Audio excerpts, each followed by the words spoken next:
हो। आज हम लोग पढ़ेंगे the nature of the conquest. जैसा कि हमने पढ़ा कि इस्लाम जो है वो किसी को भी फोर्स नहीं करता टू एक्सेप्ट फेथ को हम लोग किसी के ऊपर फोर्स नहीं कर सकते, ना ही इस्लाम ये अलाउ करता है ये चीज़। तो ये चीज़ हमें क्लियर हो गई, क्योंकि कहीं ना कहीं हमारे दिमाग में ये चीज़ था कि इस्लाम ने लोगों को तलवार के नोक पे ही इस्लाम जो फैला है, बट ऐसा बिल्कुल हरगिज़ नहीं है।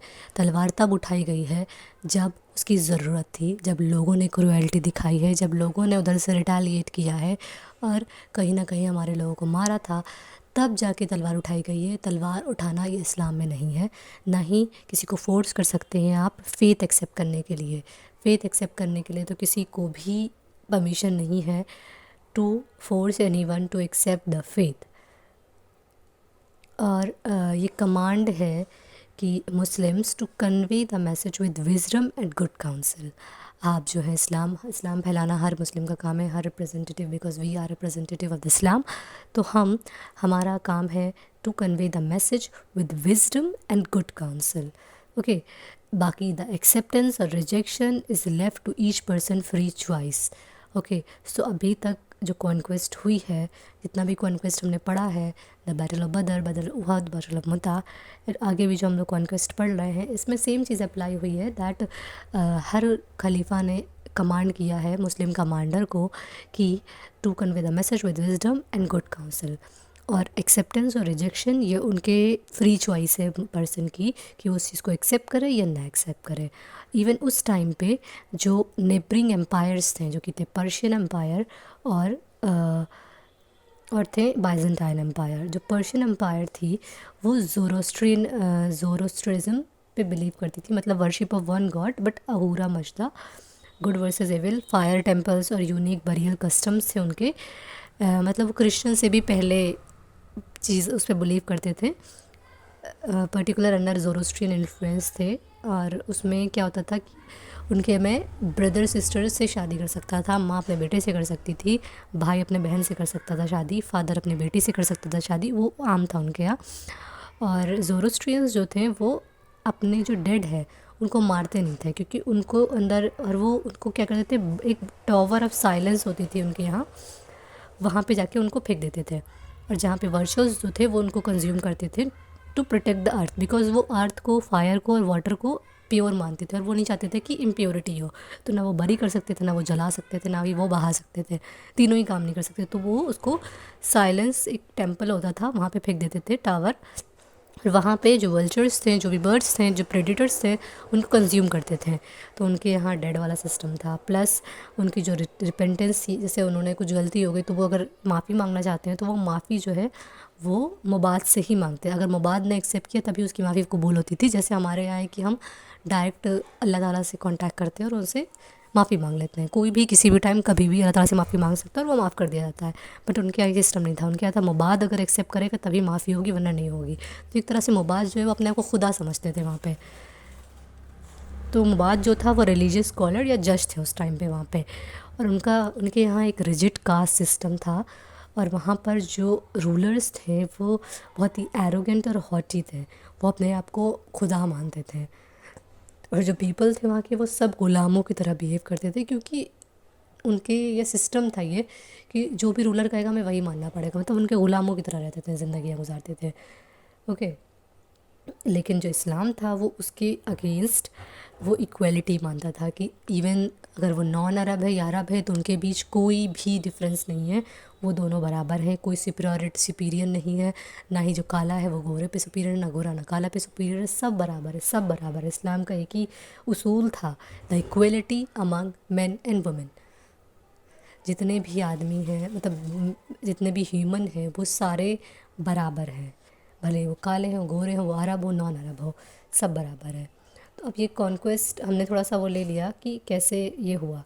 बाइजेंटाइन एम्पायर के बारे में हमने नहीं पढ़ा। बाइजेंटाइन एम्पायर जो थी वो एक तरह से क्रिश्चियन रोमन एम्पायर थी, जो कि कॉन्स्टेंटिनोपल में, जो कि करंट इस्तांबुल था, वहाँ पे थी। बट वो कैसे वीक्ड हुई धीरे धीरे, क्योंकि वहाँ पे करप्शंस बहुत ज़्यादा था, सिविल वॉर था, बहुत ज़्यादा मोरल डिक्लाइन हो गया था, वहाँ पे रेप बढ़ गया था, वहाँ पे वायलेंस बढ़ गया था, क्रूएल्टी बढ़ गई थी, पॉलिटिक्स था। और उसकी वजह से पूरा कोलैप्स हो गया क्रिश्चियन जो भी बाइजेंटाइन एम्पायर था। Although they were very they were very powerful people, but धीरे धीरे इनका भी हो गया, बिकॉज वहाँ पर भी मोरल डिक्लाइन हो गया था। Although they are Christian Roman Empire, और वो भी अपने रूलर्स को खुदा मानते थे, गॉड मानते थे। ओके, सो अब कॉन्क्वेस्ट स्टार्ट कैसे हुआ, हमने मक्का तक पढ़ लिया कि मक्का तक कॉन्क्वेस्ट कैसे स्टार्ट हुआ, मक्का कैसे फ़तह हुआ। उसमें 3 बैटल्स जो हुई, Badr, Uhud and the Khandaq. ओके, 3 चीज़, बैटल ऑफ ट्रेंच, ये तीनों हो गई। अब उसके बाद ये बैटल ऑफ और बैटल्स कैसे हुई, तो कॉन्क्वेस्ट स्टार्टेड। सो नबी सल्लल्लाहु अलैहि वसल्लम ने क्या किया कि जो खुसरो परवेज़ था उसको लेटर भेजा, जिसमें उसमें था कि मतलब अल्लाह ताला की तरफ बुलाया, बट उन्होंने क्या किया, उसको अरेस्ट कर लिया।